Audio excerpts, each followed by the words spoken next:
In this talk, we describe the experiences of UX practitioners on their own terms, identifying aspects of complexity that shape their ethical awareness and potential for action. We wish to acknowledge our co-authors who worked as undergraduate and graduate researchers on this project. HCI scholars have become increasingly interested in describing the complex nature of UX practice, focusing on the subjective yet professional knowledge that designers rely upon to support their practice. However, despite decades of interest by design and technology scholars regarding the importance of engaging in ethical practice, little research describes the ethical engagement of design practitioners on the ground and on its own terms, and in a more situated sense of UX practice and daily ethical decision-making in the mediation of business operations. While the majority of previous work in this practice-led framing is described through a single or multiple case study methods, often with an explicit a priori ethical framework, our goal for this paper is to present participants' felt design complexities and value tensions through the dimensions of their UX practice. Our intention is to describe these dimensions to inform future frameworks of ethics that can strengthen design preparation and practice. In framing our work as a form of practice-led research, we also rely upon ethical dimensions of knowledge sharing, including the notion of ethical design complexity and the mediation of this complexity through individuals, organizations, and applied forms of ethics. By ethical design complexity, we refer to the description of the, quote, complex and choreographed arrangements of ethical considerations that are continuously mediated by the designer through the lens of their organization, individual practices, and ethical frameworks. The contribution of this paper is twofold. First, we describe a range of practitioner experiences in relation to ethical awareness across multiple levels of stratification, further contextualizing experiences captured in existing case studies, and providing a broader set of factors that may impact or motivate future research on ethics in a practice-led framing. Second, we provide an enhanced description of the ethical design complexity these practitioners have experienced through a proposed set of 5 dimensions, marking out a space to further develop and refine new ethical perspectives, methods, and educational approaches in HCI and design research. We conducted an interview study collecting data through semi-structured interviews with UX practitioners using a maximum variation sampling approach. We interviewed 11 UX practitioners. The participants were selected to form a varied sample in terms of gender identity, industry type, locations, role in the company, educational background, and professional experience. We recruited participants across multiple industry types, and our stratified sample includes participants from agency consultancy, enterprise B2B, and retail B2C environments. We conducted a 60 to 90-minute semi-structured interview with each participant. The focus of the interviews was to capture a relatively broad portrait of their experience in industry, with the researcher actively shaping the conversation to expand upon the role that ethics and values play in their daily design practice on the participants' own terms. All interview data were captured through audio recordings with the consent of the participants and were later transcribed. We then conducted a bottom-up thematic analysis to derive the 5 dimensions of ethical complexities as described by the participants in their own terms. In order to convey the ways in which practitioners acknowledge and address the different aspects of ethical design complexity they encountered in their everyday practice, we will discuss each of the 5 dimensions that shape this ethical awareness in further detail. These dimensions span individual, organizational, and methodological positionings of design activity, including attempts to position UX within the organizational strategy, engage in conflict resolution and balancing when engaging in wicked problems, prioritizing appropriate design approaches and methods, continuously learning about design and ethical practices, and identifying futures, whether they be utopian or dystopian, as edge cases. We will explain one of the dimensions in detail, and rest will be briefly described to highlight the aspects of ethical awareness related to that dimension. These dimensions enrich our knowledge of ethical design complexity, identifying relevant stakeholders, sources of knowledge, and notions of designer responsibility that may positively or negatively impact ethical decision making. One of the most common aspects of ethical design complexity shared by our participants addresses the perceived and actual roles that UX plays in the development or strategy and in support of decision making. Through this theme, positionality of UX in the enterprise, we present practitioners' reflections of current and previous UX roles within their organization and the impact of this positionality on ethical decision making, in addition to aspirations of what that role might be in an idealized setting. In this dimension, a designer's interactions were oriented towards advocating for users as an outcome of their ethical commitments. This ethical character of UX practices within the enterprise included evaluation of certain stakeholders, examples, users, more than others, which is often at odds with the actual power or position of UX designers with respect to other disciplines. This is revealed by the quote from one participant.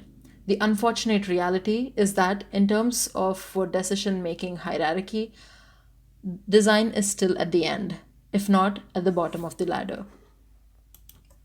The second dimension, conflicts and balancing in decision making, highlighted ethical trade offs that were presented through a stated conflict between business goals and a designer's goal to provide the best user experience. In this process, designers engage in ethically nuanced ways as they seek to balance business goals and user goals in ways that are resonant with the designer's character.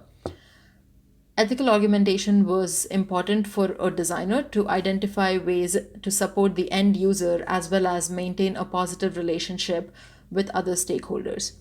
One participant described this conflict pessimistically by stating, they might hire us just to validate their own ideas, and if we come with something alternative to their ideas, then we must be wrong, and they are going to do what they want to do anyway. The third dimension describes the ethically focused design methods that were selected and prioritized as means by which designers could facilitate a more user centered approach to design practice. In this process, certain methods and activities were positioned as being more capable of increasing awareness of ethical concerns than others, such as user research, with different levels of communication capacity.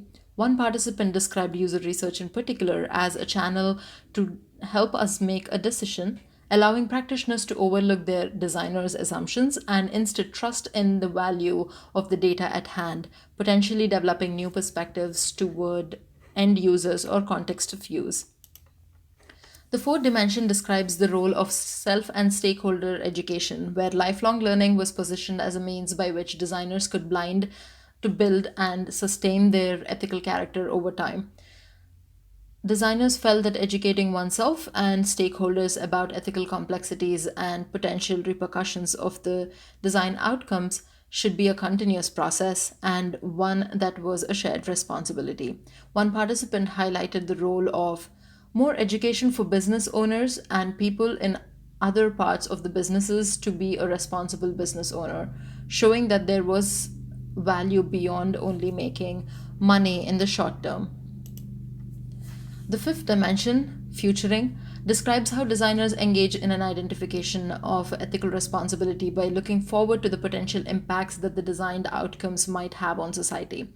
By engaging in future oriented speculation and conversation, designers identified opportunities to perform an ethically sound design practice that valued future societal impact rather than only immediate commercial gain.